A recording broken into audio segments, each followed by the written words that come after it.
Assalamualaikum warahmatullahi wabarakatuh. Perkenalkan, nama saya Akmal Ramadhani Kahan, NIM D02211063. Pada video kali ini saya akan mempresentasikan hasil proyek kerja saya, yaitu rancangan sistem jual beli sayur-sayuran berbasis online di lingkungan Kabupaten Majene.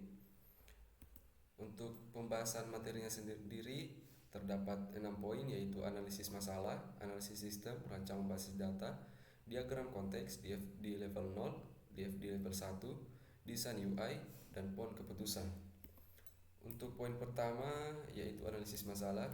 Di analisis masalah sendiri terdapat beberapa poin, yaitu persaingan yang ketat, perubahan cuaca, logistik dan mobilitas, persoalan izin, perubahan gaya hidup konsumen, kualitas produk dan kebersihan, harga bersaing, perubahan pola makan, keamanan pangan, dan kesadaran lingkungan.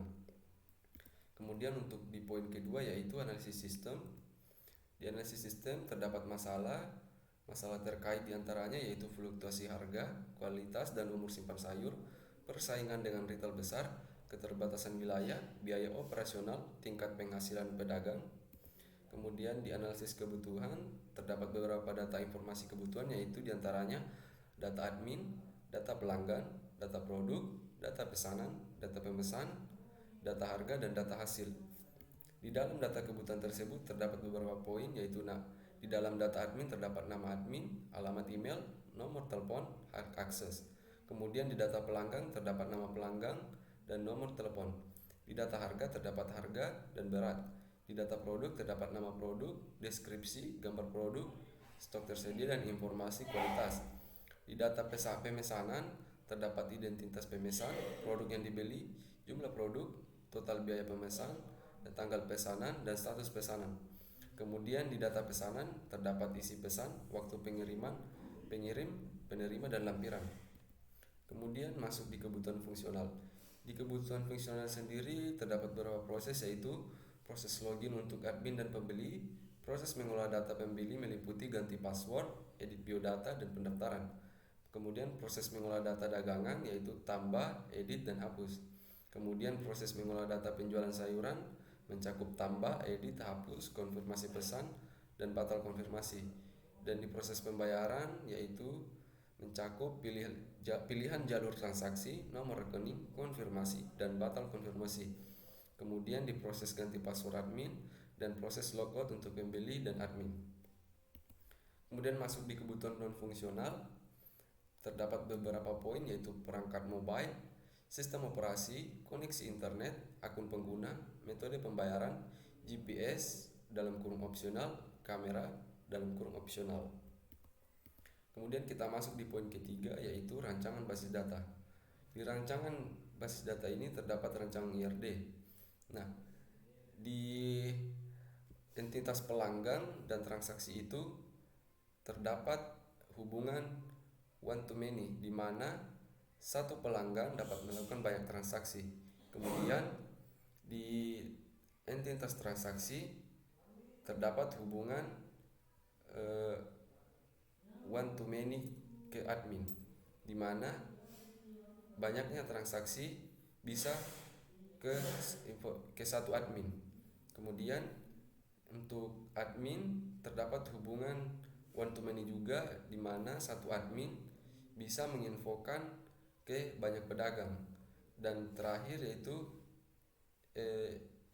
pedagang memiliki hubungan many to many ke pelanggan, di mana banyak pedagang bisa berhubungan ke banyak pelanggan. Kemudian masuk di bentuk tabel basis data. Di sini terdapat tabel pelanggan, tabel transaksi, kemudian tabel admin, dan tabel pedagang. Kita masuk di poin keempat, yaitu diagram konteks di level 0 dan level 1. Di diagram konteks sendiri kita bisa lihat dari admin mengirimkan datanya ke dalam sistem. Kemudian pelanggan juga mengirimkan data ke dalam sistem.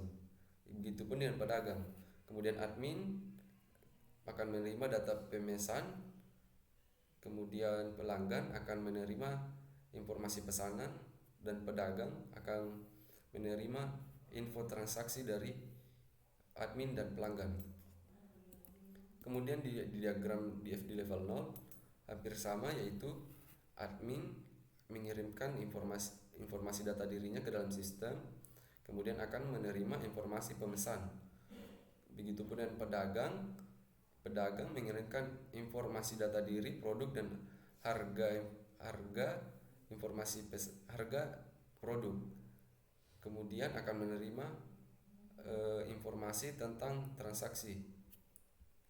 Kemudian di pelanggan akan mengirimkan informasi data dirinya dan akan menerima informasi data pesanannya. Kemudian di diagram DFD level 1 terdapat dua proses, yaitu proses pertama yaitu proses login, di mana admin akan melakukan login dan datanya akan tersimpan, dan admin berhak untuk mengedit daftar dalam sistem. Kemudian pedagang login dan datanya akan tersimpan ke dalam sistem. Kemudian pedagang akan menginput data produk dan harga. Untuk di pelanggan sendiri, pelanggan akan login dan menginput data dirinya yang akan tersimpan dalam sistem, kemudian dapat memasuki sistem.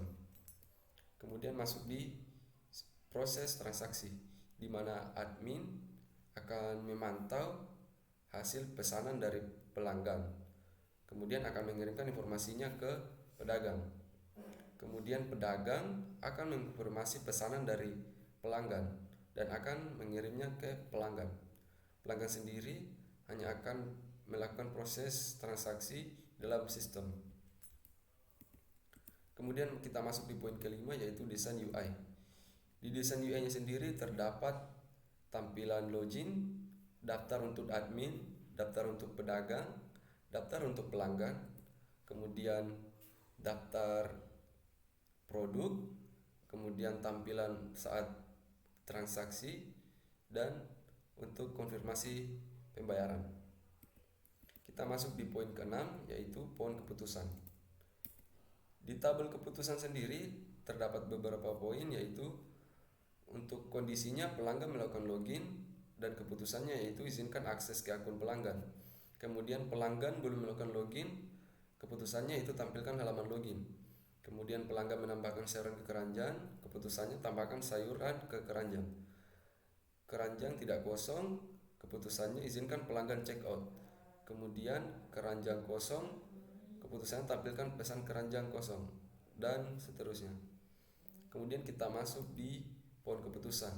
Di keputusan sendiri terdapat beberapa poin, yaitu apakah pelanggan sudah login, maka jawabannya ya. Apakah keranjang kosong, jawabannya ada dua, bisa ya, bisa juga tidak. Jika ya, tampilkan pesan keranjang kosong. Kemudian apakah pelanggan memiliki metode pembayaran? Di sini jika jawabannya ya, akan muncul lagi apakah pembayaran berhasil, dan muncul jawaban ya dan tidak. Jika ya, tampilkan konfirmasi pesanan. Jika tidak, tampilkan pesan pembayaran gagal. Dan jika memilih tidak, maka akan muncul pertanyaan, yaitu apakah pelanggan membatalkan pesanan. Jika jawabannya ya, maka batalkan pesanan. Jika jawabannya tidak, maka tampilkan pesanan selesai.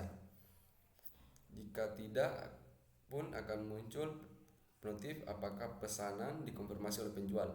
Jika jawabannya ya, kirim notifikasi ke pelanggan, dan jika jawabannya tidak, maka notifikasinya itu tunggu konfirmasi penjualan.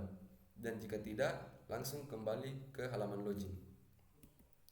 Untuk pseudocode-nya sendiri, jika pelanggan sudah login, jika keranjang kosong, tampilkan pesan keranjang Anda kosong. Dan lainnya, jika pelanggan memilih metode pembayaran, jika pembayaran berhasil, tampilkan konfirmasi pesanan. Lainnya, tampilkan pesan pembayaran gagal. Lainnya, jika pelanggan membatalkan pesanan, batalkan pesanan. Lainnya, jika pesanan dikonfirmasi oleh penjual, kirim notifikasi ke pelanggan. Lainnya, tunggu konfirmasi penjual. Kemudian lainnya, tampilkan halaman login. Baik, terima kasih atas kesempatannya. Saya akhiri video presentasi saya. Assalamualaikum warahmatullahi wabarakatuh.